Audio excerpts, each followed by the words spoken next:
Сайн дэх үзэгчтэй Монгол Улсаа хөгжүүлэх ток шоу ярилцлагын удаагийн дугаар эхэлж байна. Улсын хурлын дэд дарга Батхүү өнөөдөр манай студид ажиллана. Энэ өдрийн мэнд хүргэе. За мэдээж бидний ярилцах гол сэдв улс орны хөгжлийн асуудлаар тэр дундаа одоо анхан шатны нэгж болсон орон нутаг баг сумдын одоо хөгжлийн асуудлаар бидний ярилцах гол сэдв одоо чиглэх юм а. Тэгэхээр таны хувьд Өвөр хангай аймгаас одоо 2 удаа нэр дэвшиж улсын хурал сонгогдсон. За мэдээж эрг орон нутаг руу чиглэсэн үйл ажиллагаануудыг бас нэлээд явуулдаг байх. Байсгэд бас орон нутагт ажилладаг байх. Тэгэхээр орон нутаг хөдөөд ер нь амьдрал ямар байна? Залуус руу чиглэсэн ямар ажлууд ер нь хийгдэж байна? Төр зэгээс ер нь хэр дэмжиж байгаа бол залуучуудыг. Тэгэхээр ер нь бол Монгол орны их олон аймаг сумуудаар явдаг. Тэр дундаа өөрийнхөө тойргийн аймаг, тэр дундаа сумуудаар бол нэлээд их ажиллаж байгаа.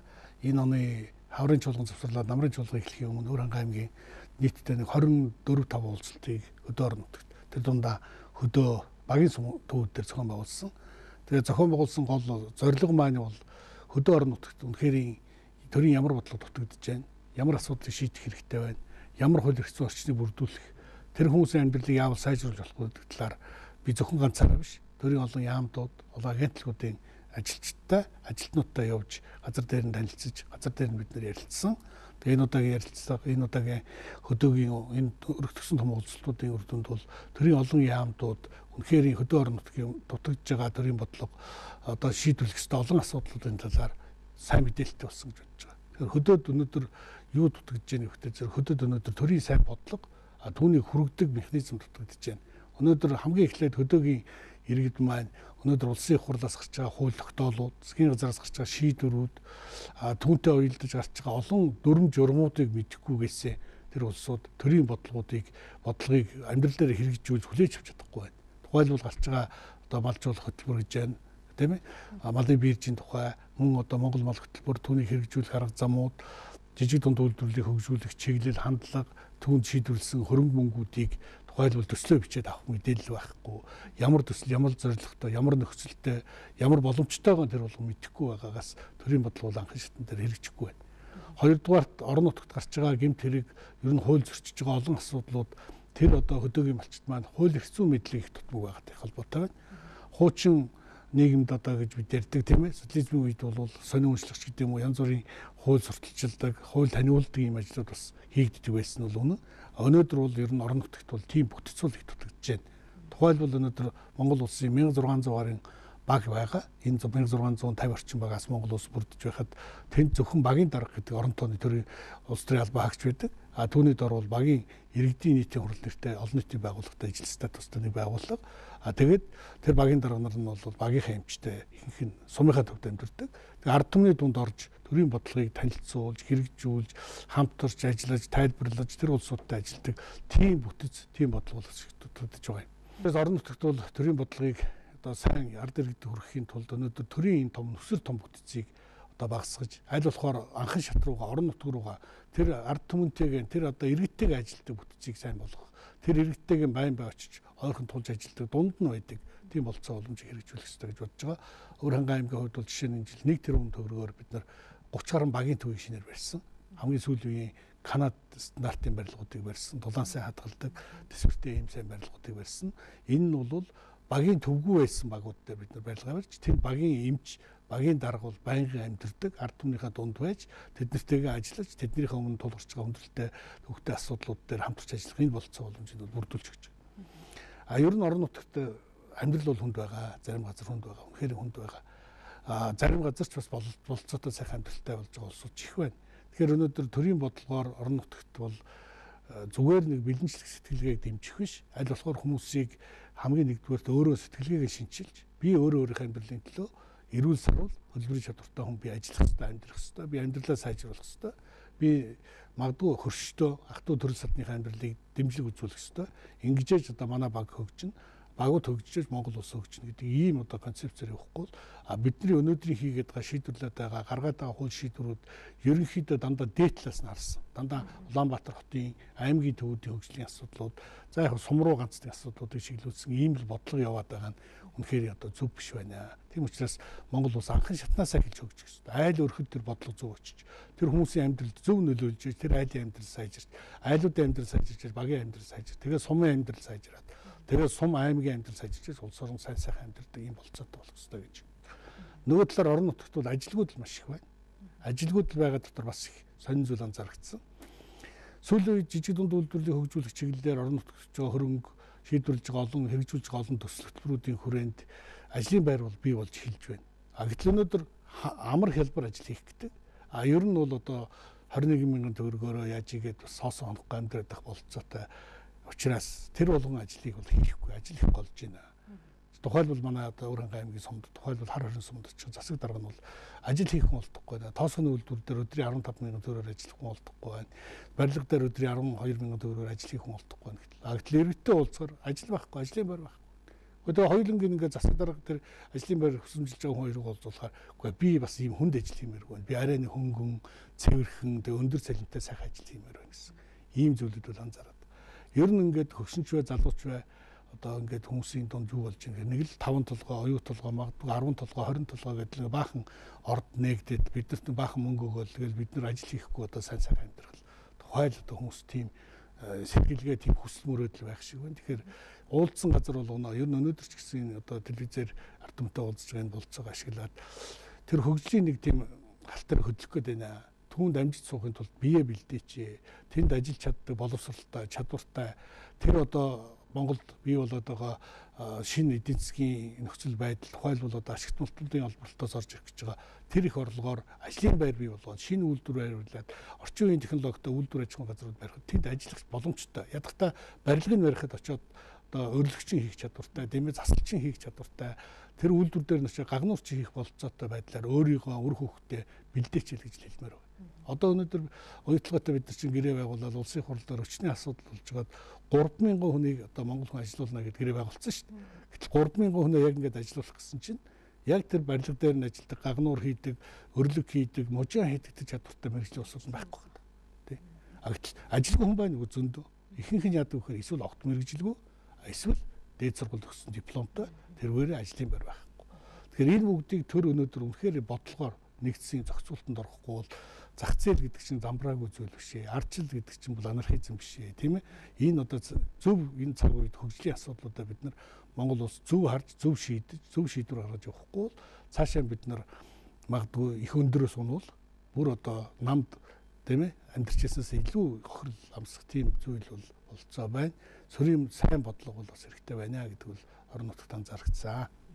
Та тэгэхээр хэллээ шүү дээ тийм ээ. Тэгэхээр ер нь залуучуудынхаа сэтгэлгээг өөрчилъё гэж. Тэгэхээр орон нутагт байгаа залуучуудын хувьд ер нь анзаараад байхад уул уурхайн салбар ч юм уу, их орны гიშгийг ч юм уу ингээ хараад сууж идэг. Ерөнхийдөө бэлэн мөнгө орж ирнэ гэсэн юм сэтгэлгээтэй болчих байгаа хандлага бас анзаарэгдэж байна л да. Тэгэхээр эдгээр залуучуудын сэтгэлгээг яаж өөрчлөх ёстой юм бэ? Ер нь эдгээр залуусуудыг ер нь төр згаас яаж дэмжиж ажиллах ёстой юм? Ер нь та энэ одоо байдлыг ер нь яг яаж хардаг бэ? Яаж өөрчлөх боломж байна вэ? Би үнэхээр хөгжлийн бэрхшээлтэй иргэд ахмаднууд, за хүүхдүүд, сурагчид гэсэн үг тийм ээ. Тэгээд магадгүй оюутнуудад бол төрөөс дэмжлэг үзүүлэх ёстой. Тэр улсуудад бол бас тодорхой хэмжээний дэмжлэг үзүүлж амьдралд нь тусалцаа үзүүлэх ёстой. Тийм бололцоо бол заавал байх ёстой. Энэ бол халамжийн асуудал. Нөгөө талаас эрүүл сарвал хүнд зүгээр мөнгө өгдөг. Энэ тогтолцоо бол буруу. Магадгүй миний ярьж байгаа бас олон хүн таалагдахгүй байж магадгүй л дээ. Гэхдээ энэ бол буруу. Ядахтаа тэр хүнээр ажил хийлгэж өгөх ёстой.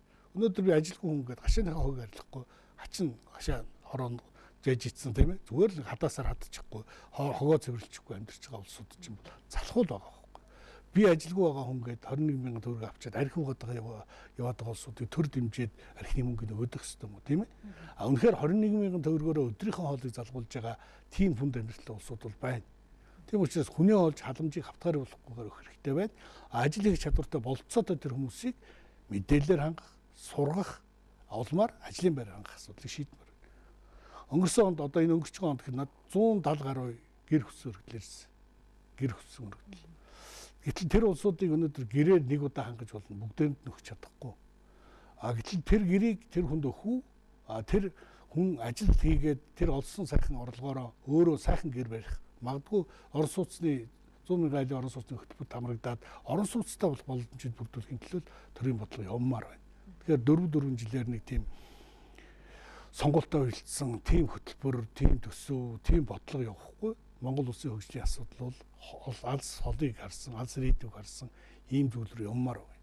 Нөгөө талаараа зүгээр ингээд аяндаа ярихаар асуудал юу болж байгаа гэхээр суманд хитрхи улс төрж байна. Багдаар хитрхи улс төрж байна. Тэр нь өнөөдөр тэр багийн тэр сумын хүмүүсийн амьдралд муугар нөлөөлж байна. Яг гэвэл зэрэг хамгийн олон гишүүнчлэлтэй намынх нь хүн хамгийн чадвартай нь биш мөртлөө засаг дарга болчдөг. Иргэдийн төлөөлөгчдийн дарга болчдөг, сумын том дарга болчдөг. Тэгээ ажил хийдэг. Яг гэвэл хамгаалалт нь байгаа, нам нь байгаа. А гэтэл тэнд хэрвээ улс төрийн намаас сонгодог, үнэхээр чадвартай хүнээ сумын засаг даргаар ардсан сонгодог, чадвартай хүнээ иргэдийн хурал төлөөлөгчдийн хуралд сонгодог байх юм бол тэнд хамгийн сайн тэр ажлыг хийж чадах хүнийг сонгох болцоо боломж байна. Тэр өнөөдөр ард түмэд л ашигтай. Тэгэхээр саяхан нэр бүхий улсын хурлын гишүүд бид бас энэ талаар хуулийн төслийн өргөн бариад явж байгаа. Тэгэхээр энэ хуулийн төслөөр бол бид нар ерөөсөө сум түүнээс доош шатнд улс төрийн намаас сонгуул явагдаггүй.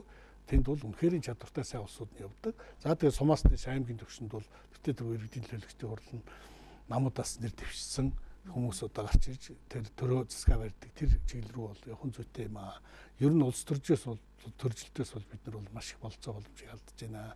Цаашдаа ер нь улс төрийн намуудын тухай хуулинд өөрчлөлт орж намууд гишүүнгүй гишүүн дэмжигчтэй болох асуудлыг шийдмээр юм шиг байна. Аль намын хөтөлбөр аль намын бодлого таалагдчихээн түүнийгээ дэмжиж болдог. Тэгэхгүй бол ингээ хөдөө очихоор зарим улсуудыг хараад өрөвдмөр байгаа. Хэдэн үеэр ингээд намын тамга дартсан. Тэр хүн ямар ч үзэл бодолтой байсан тэр намд байхаас аргагүй. Өөрийнхөө намыг ямар ч муу байсан дэмжихгүй бол ялагчтай зэрэг нөгөө нам гарч тэр хүнийг ажилгүй болгох юм амьдралын шахтад дарамтлагдаг ийм байдлууд бий болдог учраас хүмүүсийг авчиад ингээд дадуун улсыг хамгаалчихад байна. Тэгээд тэгж болохгүй. Өнөөдөр ардчилсан намын бодлого хийх гэж байгаа өмөрийг хөтөлбөр над таалагч би саналаа өгдөг. Таалагдахгүй бол би нөгөө намд нь өгдөг. Тийм болцоотой. Тэгээд ер нь бол цаашдаа хамгийн сайн бодлогыг хамгийн сайн чадвартай тэр манлайлагчийг дэмждэг тийм л одоо болцоо боломжийг бүхэл шатнд одоо бий болгох шаардлагатай байна гэж харагдаж байна. Хөдөө орон нутагт явхад малчтын хувьд маш хүндрэлтэй зүйл анзаарэгддэг л да. Энэ юу гэхээр одоо банкны өрөнд одоо малаад тавьчихсан байх жишээ нь тийм ээ. Тэгэхээр ер нь энэ асуудлыг ер нь яаж цэгцэлж ер нь яаж төр засгаас дэмжиж малчтаа ер нь анхаарч ингэж ажиллах шаардлагатай байд юм болоо. Таны хувьд бас улсын хурлын тогтоолын төслийг өргөн барьж байсан. Өнөөдөр ер нь яг ямар шүү байдалтай бол мэдээж та тойргийн дээр очиод ажиллаж байхад малчттай уулзж байх. Ер нь энэ гарцыг та яаж хардаг вэ? Ер нь бол энэ чиглэлээр судалгаа хийж үзэж улсын хурлын тогтоолын төслийг би өргөн барьсан. Одоо 2 дахь удаа өргөн бариад байгаа. Энийн юу юм гэхтэй зэрэг үнэхээр малчид өөрсдөө байгаа хөрөнгө мал тийм ээ үйлдвэрлэх гэсэн үг шүү дээ. Түүнийгээ барьцаалж байгаа шаардлагатай зээлээ авсан. Тэр нь бол их биш. 3 сая төгрөг дээдлэн тэгэл сая төгрөг зээлсэн байт юм л. Тэгээ энийг ингээд аваад үзэхдээ зэрэг нийт утгаараа тэр бол Монголын өнөөдрийн төсөв эдийн засгийн харьцуулах юм бол их мөнгө биш байгаа даа. Тэгэхээр энэ тэр зээлтгээсээ болоод малгүй болдог. Нэг гадаадын Япон өвгний ч юм уу банкны эзэн өвгний малчин болох гэж байгаа шүү дээ. Малын малдаг. А нөгөө талаас тэр асуудлаас болоод дахиад зээл авчиад жижиг дунд үйлдвэрлэлийг хөгжүүлэх сангаас зээлтэй учраас зээл өгдөггүй. Тэгэхээр зээлгүй малгүй болцсон хүн чи яах вэ зэрэг нөгөө зээлээд бүр дарч чаддаг. Хоногоос хоногт хүн нэмэгдээд идэв. Тэгэхээр бидний санаачлаад байгаа зүйл бол тэртээ 21 мянган төгрөгийг өгье гэж байгаа бол тэр хамгийн ихний ээлжин тэр зээлтэй иргэдэд зөвхөн малчид гэхгүй ерөөсөө зээлтэй иргэдийг тэр дундаа малчдын бүр хамруулад тэр 21 мянган төгрөгийн гэр бүлээр нь бичгээр зөвшөөрөл өгсөн бүх улсуудын мөнгөийг жилээр нь урьдчилаад өгөөд үндсэн зээлийн хаачаа. Тэгэх юм бол тэр малчид чинь нэг сэтгэл амар дахиад зээл авах болцоотой болно. А хүүн дээр нь бол тэр банкудтай ярих хэрэгтэй. Тэр банкуудын эдийн засгийн эрсдлээс нь гаргаж байгаагийн хувьд хүүгийн чөлөөлөх тийм ээ хөнгөлөх асуудал дээр нь яриад ингээд ард түмнээ ядахтаа тэр банкны зээлээс жоохон тэр өгөөд байгаа мөнгөөрөө зүгээр сар болгоо өгөхөс урчилж өгөөд гэр бүлээр нь ингэж урчилж жилээр нь 2 жилээр нь өгч чад хаачих юм бол зээлээс чөлөөлөгдөд малчид бас амар тайван тэгээд бизнесээ зээлийг аваад эргээд сайн сайхан амьдрах тэр болцоо боломжууд байгаад. А хэрвээ тэр хэвээрээ явж байгаад малчгүй өөртөө хөрөнгөгүй ийм болчих юм бол тэр хүн чинь нийгмийн эмзэг сөрөл орно. Нийгмийн эмзэгсэд орохоор тэр улсууд ямар их хохирлоо одоо үзэх нэг талаас нөгөө талаас тэр хүмүүсийг нийгмийн эмзэгсгээс буцааж гаргахын тулд төр ямар их хугацаа мөнгө бодлого одоо их ажил шаарддаг гэдэг нь ойлгомжтой учраас ийм хүндрэлүүд бол их байна. Энийг хөдөөгийн иргэдтэй уулзж яхад бол ерөөсөө хэцүү шийдвэр бид нар бол одоо ер нь нийт хүмүүсийн 3/2 нь бараг малчдгийг зээлтэй зээлээ төлж чадахгүй зээлийн хүйдэд дарагдсан ийм байдалтай байна гэдэг нь бол илэрхий байна лээ. Тэгэхээр 2 дахь удаа бид нар тогтоолын төслөө нэлээд боловсронгуй болоод олон гишүүд хамтдаа өргөн барьсан 3 янзын тогтоолын төсөл явж байсныг нийлүүлээд нэг тогтоолын төсөл хууль болоод өргөн барьсан байж байгаа. Өнөөдөр тэр бэлтэж байгаа малынхын махны үн цагаас дидээ сүү ноос нуулуурын үн зах зээлийн үнд хүрэхгүй хямдхан үнээр борлогдож эцсийн бүтээгдэхүүн болж гарахгүй байгаа учраас орлого нь бага болохоор хүмүүсийн амьдрал бага байна. Тэр улсууч өдөр шөнөгүй ажиллаж шít. Амралтын өдөр байхгүй тийм ээ хагас бүтэн сайдар байхгүй. Тэгэхээр бид юу хийх ёстой юм гэхээр ер нь цаашдаа тэр малчтын бий болгож байгаа тэр баялагийг эцсийн бүтээгдэхүүн болгоод зах зээлээр өрсөлдөхүүнээр худалдаалдаг. Тухайлбал малчин хүн өнөөдөр литр сүүгээр юу хийж байгаа? Би 10 хүнийтэй айл ороод би уулзч ярьж үзсэн. 50 литр сүү саадаг гэж. Тэгээд та ямар мөнгө олж ийн гэсэн чинь яах вэ? Тэгээд сүүгээ өөрүүлээд, тараг бүрээд, жоох өрөм аваад, тэгээд таргаа хэсгээр нь тогоо нэрээд, тэгээд айл хонорт авчижгоод найр хурим ингээд тэгээд намар болохтой зэрэг нэг 2 гүзээ өрөмтэй, ганц нэг ааруултай, тэгээд хүүхд чухттай хотор нуруу явуулаад тэгэл дуусчих. Гэтэл тэр хүнээс өдөрт 10 литр сүүгийн өөрт нь үлдээгээд 40 литр сүүг нь газар дээр нь 500 төгрөгөөр худалдаад авахтал 20 мянган төгрөг өдөрт олно. Сард 600 мянган төгрөг, сайлын 5 сард 3 сая төгрөг зөвхөн сүүгээр олох болцоод байгаа. Гэтэл 500 төгрөгөөр худалдаж авсан сүүгийг чинь дахиад үйлдвэрлэлээр боловсруулад орон нутагт одоо орчин үеийн технологиор боловсруулаад гаргахад 2000 төгрөгөөр литрээр зарж байгаа шүү. Тийм ээ. Гэтэл 1500 төгрөг нэмэн өртөг болоод тэр орон нутагт ажлын байр болоод үлдэх ёстой. А нөгөө малчин хүн 500 төгрөгөөр зараад дахиад нэг тээвэрлээд дахиад хүн болов үйлдвэр дээр ажиллаад дахиад зарж байгаа хүн нэмээд 2000 төгрөг болоход бол литр сүү малчин хүний бий болгосон литр сүү бол 2000 төгрөгийн өөрөөр өртөгтэй болоод орон нутгаас гарч иж байгаа. Тэгэхээр гих мэтлэнгээр махыг хүртэл өнөөдөр эцсийн бүтээгдэхүүн боловсруулдаг. Ноос ноолуурыг угаагаад болж игэл утсан ээрэд ингээд худалдаалдаг. Энэ болцоо боломжийн цаашдаа дэмжих хэрэгтэй юм а гэж бодож бид нар бол ер нь орон нутг руу жижиг дунд үйлдвэрлэл тэр дундаа малын гаралтай төвх хийдэг боловсруулдаг үйлдвэрүүдийг хийх хэмжээгээ төрийн бодлогоор дэмжиж байгуулах гэдэг энэ бодлогыг бол цаашдаа хэрэгжүүлнэ гэж бодож байна. Тэгэх юм бол малчин хүний амьдрал сайжирна. Та тэгэхээр өнгөрсөн онд хууль хэрэгжилтийн асуудлаар ерөнхий сайд санал асуулга бас хөрвүүлж ирсэн. Үүний үр дүн яаж гарсан болоо? Ер нь Монгол улсад өнөөдөр хууль хэрэгжиж байна уу? Та юу гэж үздэг вэ? Өнөөдөр хуулийн дагуу Монгол улсын бүх хууль тогтоолыг хэрэгжүүлдэг, түнд хяналт тавьдаг гүйцэтгэх засаг байгаа. Улсын хурл гэсэн хуулийнхаа заалтаар шинэ ажил дээр хяналт тавьж ажиллах ёстой. Харамсалтай нь хууль өнөөдөр тэр болгон сайн хэрэгжихгүй байна. Өнөөдөр хуулийг хэрэгжүүлж болохгүй, хэрэгжүүлэхгүй байж болдог тэв жишгүүд бас тогтож эхэлж байна. Ер нь бол та бүхэн хэвлэл мэдээлэлээр анзаарч байгаа. Тэгэхээр өнөөдөр Монгол улсын хууль хэрэгждэг, хууль гарсан бол хэрэгждэг. Хэрэгждэг хууль нь өөрөө маш сайн бодлогын чанартай хэрэгжүүлэх боломжтой хуулиуд гардаг байх дээр бол улсын хурлын зүгээс бид нэр их анхаарч ажиллаж байгаа. Улсын хурлын хамгийн газраас аймагуудад одоо өдөрлгүүдийг зохион байгуулж байгаа. Тэр өдөрлөгийн үеэр одоо хууль номыг хэрэгжүүлэх талаар орон нутгаас зохиож байгаа ажил ер нь бол хуулиар сурталчилсан ажлуудыг бид нар давхар хийж байгаа. Ер нь хуулийн хэрэгжилт бол тааруу байна гэж, муу байна гэж ингэж ойлгож байгаа. Тэгэхээр энэ дээр бол цаашдаа бид нар улсын хурлж анхаарах хэрэгтэй, засгийн газарч анхаарах хэрэгтэй. Монгол улсын ерөнхий сайдын энэ чиглэлээр асуулга тавьж хариултыг авсан. Энэ дээр ч гэсэн хууль бол тийм хангалттай хэрэгжихгүй байна гэсэн энэ дүгнэлт гарч байгаа. Тэгэхээр улс орны хөгжлийг мэдээж баг сумдтай шууд холбох мэдээж юм. Энэ бол өнөөдөр хөгжлийн бас нэг гол гарц болоод байна тийм ээ. Түрүүн та бас хайлтхан ярьлаа л да. Одоо энэ багийн хөгжлийг дэмжихийн тулд залуучуудын сэтгэлгээг өөрчлөхөөс гадна одоо энэ төрийн томоохон одоо энэ аппарат бүтцийг бас анхаарах хэрэгтэй юм бол үүнийг бас багасгах хэрэгтэй юм бол үүн дээр ер нь яаж ажиллах хэрэгтэй юм болоо? Ер нь бол бид нар засгийн газрын бүтэц бүрэлдэхүүн одоо ингээд сонгуулиас сонгуульд дамжаал яамдын тоо нэмэгдээл, агентлагуудын тоо нэмэгдээл, тэнд ажилладаг хүний тоо нэмэгдээл, тэгэл зардал нэмэгдээл яваад байгаа. Тэгэхээр энэ бол ерөөсөө төрийн бодлого, тэр бүтцэл буруу байна. Толгой нэгт анхаарахаараа төрийн ажил сайн явдаггүй. Нэг хүний хийж болдог ажлыг 2-3 хүн хийгээд эхлэхээр тэнд зөв бодлого гардаггүй. Тэм учраас өнөөдөр манай энэ тогтолцоог анхан шатнаас бэхжүүлж өгөх хэрэгтэй байна. Баг дээр ганцхан багийн дарга ажилтдаг биш. Тэн дээр өнөөдөр баг дээр багийн дарга, багийн нийгмийн асуудлыг хариуцсан хүн, багийн одоо тийм хуулийн хэрэгжилтэнд хяналт тавьдаг хүн, тэр багийн ард түмний эрүүл мэндэд анхаардаг эмч, тэгээд тэд нар өөрсдөө ард түмнийхээ дунд багдаар амьдардаг. Ерөөсөө л баг дээр л бүх төрийн бодлого зөв хэрэгжиж, зөв мэдээлэл багаас гарч ирж ивэл эн чинь өнөөдөр хөгжлийн асуудалд бол онц чухал одоо нөлөөтэй. Тухайлбал багийн засаг дарга гэхэд жилдээ сар бүр 120 гаруй мэдээллийг дээш нь одоо дамжуулдаг юм үүрэгтэй байна. Тэр хүн. Гэтэл 120 хэдэн мэдээллийг нэг хүн тэр болгон зөв гаргаад дамжуулж одоо мэдээлж чадах уу? Хэрвээ багаас буруу мэдээлэл ирвэл яах вэ? Тэр мэдээлэл дээр үндэслэн буруу бодлого гарна. Буруу бодлого гарахаар улс орон хөгжихгүй, хүмүүсийн амьдрал сайжрахгүй. Тийм учраас багийн хөгжлийн асуудлыг онцгой анхаарах хэрэгтэй. Монголын баг сумдын үндэсний холбоо гэж байгууллагыг энэ 6 сард байгуулад намайг тэргүүнээр нь тавилсан.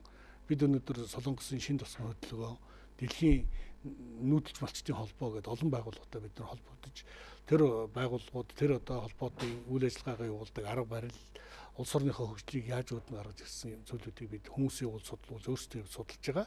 Солонгос орн гэхэд энэ 30 гаруй жилийн хугацаанд ямар үгээгүй ядуу амьдралаас те өнөөдөр энэ өсрөнгөө хөгжилтэй Солонгос орн болов. Тэнд ерөөсөө тосгонороо хөгжсөн, тосгоноо хөгжүүлэх бодлого барьсан. Энэ талаар бид нар сурвалж семинаруудыг байнга хийж байгаа. Тэгэхээр бид нар Солонгосын тэр тосгоны хөгжлийг өнөөдөр баг дээрээ яаж монголчилж, яаж тэрийг Монголынхаа багийг хөгжүүлж болох вэ гэдэг зүйл дээр төрөлтөө хамтарч, төрийнхөө үйл ажиллагаатай хамтарч бид нар олон нийтийн байгууллага шиг Марс нэлээдэх ажлыг хийж бодож байгаа. Өнөөдөр багийн хөгжил, орон нутгийн хөгжлийг л монголчууд цаан гаргах хэрэгтэй. Тэгжээж улс орн өөрөө хөгжин. Тэнд маш их нөөц болцоо. Хүний хүчин зүйл гэдэг чинь ямарваа нэгэн хөрөнгө оруулалт шаардахгүйгээр их зүйлийг хийж бүтээх тийм их болцоо боломжийг ашиглах зүйлээр бид хайчаад байна. Хүмүүсээ боловсруулмаар байна, сургамаар байна, мэрэгжилтэй болгомоор байна.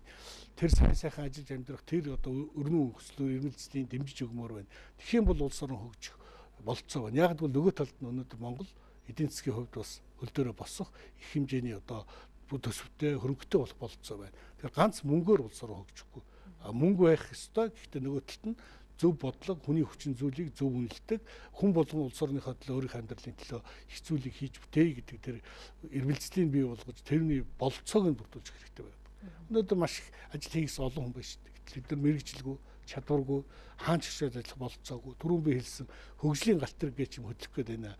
Тэрэнд амжилт суухын тулд хөгсөн залуу гэхгүй хүн өөрөө өөрийгөө бэлдэх хэрэгтэй байна. Би тэнд очиод барилга барьж чадахгүй. Би тэнд очиод манаач хийгээд хариуцлагатай ажиллаж чадахгүй. Би тэнд очиод гагнуурч хийж чадахгүй. Миний хүүхдийн юу хийж чадахгүй гэдгийг бид нар бодож өнөөдөр монголчууд бэлтгэх хэрэгтэй байна. Өнөөдөр бүгдийн ихтэй цугуул төгсгөцсөн. Тэгээ 2 3 дипломтой хүүхд нь ажилгүй аавынхаа борхоноор дипломоо тавьчихсан ингээл явж шít. Энэ төрөл бодлогын алдаа л байна. Тэгэхээр бид түрүү хэлсэн зах зээлийн эдийн засгч гэдэг чинь бол тийм замбраагүй байдлыг бол хэлэхгүй. Тэр чинь өөрөө хөгжлийн тэр одоо юуг нь төр ямар нэгэн хэлбэрээр зохицуулдаг, хязгаарладаг, дэмждэг тийм ийм бодлого тэнд хэрэгтэй. А нөгөө талаасаа бол өнөөдөр хүмүүсийн хариуцлагын асуудлыг маш их ярих хэрэгтэй. Хариуцлах хэрэгтэй. Өнөөдөр зүгээр ингээд энгийн амьдрал дээр замын хөдөлгөөнд оролцож байгаа жолооч ямар хариуцлага оролцож байна тийм ээ. А тэр хүн тэр замын хөдөлгөөнд өнөөдөр зөв оролцох юм бол мэрэгжлийн байгууллагын судалгаагаар Улаанбаатар хотын автомашины тоочин бол ийм хэмжээний төвжирэл одоо гарах хэмжээнд хүрээгүй гэж байна шүү дээ. Хүчин чадлаараа нэвтрүүлэх хүчин чадлаараа. Гэтэл өнөөдөр юунаас болоод бөглөр бий болоод ерөөсөө л замбраагүй, хуулийн баримталтгүй, хөдөлгөөний соёлгүй жолооч нар Улаанбаатар хотын гудамжаар дүүрэн байгаатай холбоотой жишээ нь ийм бөглөрл болж байгаа. Би яагаад энийг ярьдаг хөгжлийн асуудал бүр яг энэтэй адилхан байхгүй. Хэрвээ хөгжих гээд урагшаа явъя гэтэл хуулиа мэддэггүй, боловсралгүй, чадваргүй, их зүйлийг хийж бүтээ гэсэн ирмэлзэлгүй зүгээр сууж байгаа их зүйлийг одоо сайн сайхан амьдрах гэсэн бодолтой хүн олон байх юм бол улс орн хөгжөөд их том чөдөр тушаавал гэж байна. Угтаа бол монголчууд өөрсдөө яг үйлдвэрлээд гардаад хийж чадвал бас амжилтанд хүрдэг гэдгийг харж олно л да. Жишээ нь одоо монголчууд өөрсдөө наазахын нийтийн тээврийнхээ троллейбус, автобусаа үйлдвэрлээд эхэллээ тийм ээ. Жижиг суудлын тэрэг бас ингээд манай Монгол инженеруудын урав ханаар бүтлээ гэдэг ингээд яригдаж байна. Тэгэхээр энэ бүхнээс харахад монголчууд хэрвээ одоо сэтгэл нэгдээд хийж чадвал бас амжилтанд хүрдэгэ гэдгийг бас харуулж байгаа болов уу гэж бодод байна. Энийг би яагаад асууад байгаа юм гэхээр таны хувьд бас Монголын төмөрлөг машин үйлдвэрлэлийн үндэсний холбоо гэд энэ холбооны ерөнхийлөгчөөр ажиллаж байгаа тийм ээ. Тэгэхээр өнөөдөр одоо суудлын автомашин үйлдвэрлэлээ гэсэн сураг сонсогдсон боловч яг үйлдвэрлэл дээр нэвтэрсэн бас үгүй байна л да. Тэгэхээр магадгүй яг үйлдвэрлэлийн одоо процесс ч гэдэг юм уу жоох муу байна уу? Төрийн бодлого үүнд өгүүлэгдэд байна уу гэсэн байдлаас анзаарч байна. Тийм, төрийн бодлого өнөөдөр жишээ нь мөнгөөрөө жижиг дунд үйлдвэрлэлийн тоног төхөөрөмжийг урд хөшөөч гэдэг юм уу гадаадаас судалж авах бодлого яваад байгаа. Дотооддоо тэр технологиг нутагшуулаад үйлдвэрлэлийн дэмжээд ажлын байр бий болгоод тэгээд өнөөдөр тэр үйлдвэрлэлээ явуулах тийм бодлого дутагдаад байна. Яг хөө эрэгчил хитэн троллейбус үйлдвэрлэхээр хөрөнгөний асуудлын нийслэлийн төсөвтөө суулгуулсан л та. А гэтэл бид нар эрчим хүчээр явдаг. Зүгээр л гэрийнхээ арзаатгын залгаал тэгэл маргааш нь бүтэн өдөр 8 цаг тэр энергиээр явж болох хямдхан өртөгтэй ийм автосуудлын автомашинуудыг одоо хийсэн. Энийг өнөөдөр төрөөс дэмжих тийм хөрөнгөний асуудал бол аянда гарч ирэхгүй л байгаа байхгүй. Тийм болцоо байхгүй л байгаа. А гэтэл автомашиныг гадаадаас хуучин машиныг их хэмжээний утаа ялгаруулдаг машиныг худалдаж бодлого дэмжигдээ. Худалдаж бодлого дэмжигдээ. Дэмжигдээд байна гэдэг нь түүнд мөнгө тавиагүй ч гэсэн саяхан улсын хурал дээр одоо давтрын асуудал яригдахтал тийм ээ. Ерөөсөө тэр хуучин автомашин тэр дундаа буруу талдаа хүрдний механизмтай автомашиныг Монголын хэлээр оруулж ирэх асуудал дээр одоо давтрын эдийн засгийн бодлогоор зохицуулах ихтэл дэмжих хүн цөөхөл байгаа даа. Дэмжих хүн цөөхөл байгаа. Тэгэхээр өнөөдөр Монголын улс төр Монголын төр хэтэрхий хараат байдалтай байгаа. Энэ сонгуулийн тогтолцоо нь өөрөө буруу байна. Өнөөдөр 4 жил ард түмэнд таалагдчихэж, сайн хүн болж харагдчихэж, их мөнгө тараажж, их одоо ажил хийж байгаа харагдчих, дүрсгэж ижил сонгогддог. Тэр сонгуулийн тогтолцоо буруу байна. Тэгэхээр сонгуулийн тухай хуулийг бид нэр өөрчлөлт оруулах гэдэг их удаан хугацаанд ажиллаж байна. Би өөрөө энэ ажлын хэсэгт ажиллаж байгаа. Тэгээ өнөөдөр юунд орчиж зогсож одоо тав бас мэдж байгаа. Ардчилсан намын бүлэг дөнгөж сая хурлаж байгаад би харж байлаа. Бид нар юу гэдэг гэхээр ард түмний сонгосон тэр сонголтоор хамгийн их өндөр үнэлгээ авсан тэр жагсаалтаар улсын хурл сонгогдох ёстой гэж. Монгол ардын нам болохтой зэрэг үгүй ард түмнээс сонгуульд оруулчаад нэг хэсгийн нам өөрөө мэдэж их хурлын гишүүн болох ёстой гэдэг. Одоо сонгуулийн дараа одоо аль нам нь Монгол ардын нам жишээ нь одоо намынхаа хурлыг хийж их хурлын гишүүн болно гэж сууж яхна шүү дээ. Үндсэн хуулийн дээр чинь бол шууд сонгоно ард түмэн сонгоно гэж заасан. Жишээ нь ийм маргаа яваад байгаа юм. Тэгээд энэ хоёр маргаануудын дундаас би зөв хувилбар гарах байх гэж их найдаж байгаа. Сонгуулийн хууль гэж юм одоо буруу байгаагаас, буруу үйлчлэлтэй, буруу механизмтай байгаагаас болж улс орны хөгжил, улс орны амьдрал, ард түмний амьдрал бол их саад дотор учруулж байгаа. Тийм учраас энэ сонгуулийн хуулийг их зөв, шудраг өнөөдөр жалга, давны үзлэр одоо хүн ажилдаггүй, тийм хүний сонгодоггүй. Өнөөдөр төрийн том бодлогыг барьж ийж нэг улсын хурлын, Монгол улсын хурлын гишүүн шиг ажилдаг тийм болцоо боломж энэ бас улсын хурлын гишүүд олгож өгөх хэрэгтэй. Тэгэхгүй бол нэг тойрог руугаа нэг хөрөнгө оруулалтын хийлээ ажилдаг, сумандаа нэг байшин шохоо хийлэхийн төлөө, нэг эрчим хүчний шугам татуулахын төлөө ажилдаг биш. Өнөөдөр Монголын эрчим хүчний бодлого ямар байх ёстой. Тэр бодлогын хүрээнд л тэр тойргийн асуудал шийдэгддэг. Өнөөдөр тэр байшин жил болгон шохойдоод тууз очиж хайчлаад авах уу? Магадгүй өнөөдөр сургуулийн гэдэг нь цэцэрлэгийг яаж хөгжүүлэх төрийн бодлого зөв гарч иж тэр бодлогын хүрээнд хөрөнгө мөнгөний асуудал шийдэгддэг. Ийм болцоотой зүйлрүүд бид нар улсын хурлаа явуулах хэрэгтэй. Өнөөдөр чи парламентын засаглалд орно шүү дээ. Бүх асуудал улсын хурлаар шийдэгдэж байна. Тэгэхээр энэ төрийн зөв тогтолцоо бий болгох, энэ хууль, энэ механизмыг зөв бүрдүүлэх нь бол Монголын цаашдын хөгжил, хүмүүсийн амьдралд бол онцгой ач холбогдолтой зүйл болно. Яг өнөөдөр уул уурхайн салбар руу хүн бүхний л одоо нүд чиглэл хандж байна л та. Тэгэхээр таны хувьд яг Монгол улсын хөгжлийн гарц нь уул уурхайн салбар мөн үү? Би Монголын улсын хөгжилд хүрэх зам нь уул уурхайн салбар гэж бодож байгаа. Яагаад ингэж хэлж байгааг бол тэр уул уурхайгаас олох баялагаас тэр мөнгнөөс бид нар улс орноо хөгжүүлэх тэр болцоог бүрдүүлж авах хэрэгтэй. Цаашдаа Монгол улс орчин үеийн шинэ техник технологитой үйлдвэрүүдтэй бүтээгдэхүүн үйлдвэрлээд экспортлдог, дотоодынхаа хэрэгцээг хангадаг, мал аж ахуй газар тариалал нь өнөөдөр эрчимдсэн, хөгжсөн, зөвхөн Монголын хэрэгцээг биш дэлхийн нийтийн хэрэгцээг хангасан ийм л улс орн болж хөгжих ёстой л гэж бодож байна. Тэгэхээр хүмүүс уул уурхайгаар цаашдаа насан туршдаа хэдэн үе дамжиж амьдрахын шиг боддог. Тэнд байгаа баялаг эрдэс баялаг чинь нэгдүгээрт ургахгүй, төлчихгүй, үржихгүй, хоёрдугаарт өнөөдөр шинэ орчин үеийн сайн техник технологи гарч байгаа үед магадгүй тэр нүүрсийг хэрэглэдэггүй одоо жишээ нь технологид гарч байна шүү дээ. Дэлхийн энэ том удирдагч нар уулзсан урлуудад оролцоход тэнд очиод хүмүүс манайх нүүрс ашиглахаа болсон. Харин бид нар нарны энерги, усны энерги ашиглаж байгаа. Бид өнөөдөр дулаан алддаггүй орчин үеийн технологитой байшин барьж байгаа гэж биендээ баярхдаг юм лээ. Түүнээс биш манайх их нүүрстэй гэж баярхдаг газар бол цөөхөл байд юм л. Тэгэхээр яг өнөөдөр үнэхээр хэрэгтэй байгаа энэ үед нь эрдэс баялгаа зөв бодлогоор зарцуулаад түүнээс олсон мөнгөө нэг үрлэгэн айлын хан байдаг шүү дээ. Мөнгө болоод үрчдэг тийм ээ. Тийм биш. Тэр мөнгөөрөө дахиад олон жил амьдрах тэр болцоотой үйлдвэр аж ахуйн газар ажлын байрал бий болгож авах хэрэгтэй монголчуудаа. Одоо дахиад манай Монгол улсын одоо төр засгийн хэрмүүдийг сонгох одоо сонголтонд одоо түн утгагүй ойртож байна л да. Тэгэхээр таны хувьд улс төрд ороод бас тодорхой хэмжээний олон жил болж байгаагийн хувьд туршлагаасаа хэлбэл ер нь ямар хүнийг сонгоорой гэж зөвлөх вэ? Мэдээж өрг мэдлэг чадвар сайтай тийм хүн байх хэрэгтэй, нөгөөдөлтөө туршлагатай хүн байх хэрэгтэй. Өнөөдөр юмыг гараараа барьж, юм хийж, бүтээж үтсэн улсууд их сайн сонгох хэрэгтэй гэж бодож байгаа. Нөгөөдөлт нь мэдээ тэр хүн мэдлэгтэй чадвартай, онолтой байх хэрэгтэй. Тэгэхгүй дан одоо юу гэдэг онол ярьдаг ч юм уу, дан одоо туйл дүрм ярьдаг улсууд бас улс орны хөгжүүлнэ гэж байхгүй. Өнөөдөр манайханд нэг тийм ажлыг хийж үзээгүй, барьж үзээгүй, бүтээж үзээгүй, тэр дундуур амьдралаа явж ирээгүй улсууд бол их зөв бодлого гарна гэдэг нь бас л төгтэй. Тийм учраас ард түмэн ер нь бол өөрсдийнхөө хогооноор тийм зөв сонголтыг хийх байх найдаж байгаа. Аль алийг хослол сонгоосоо тэр дундаа одоо юм хийдэг, бүтээдэг, хоосон ярьж улс төр хийдэггүй тийм ээ. Бүтээлч, тийм шудраг гол зорилго нь бол улс орон үндэсний эрх ашиг урдаан тавьж чаддаг л улсуудыг сонгоосоо.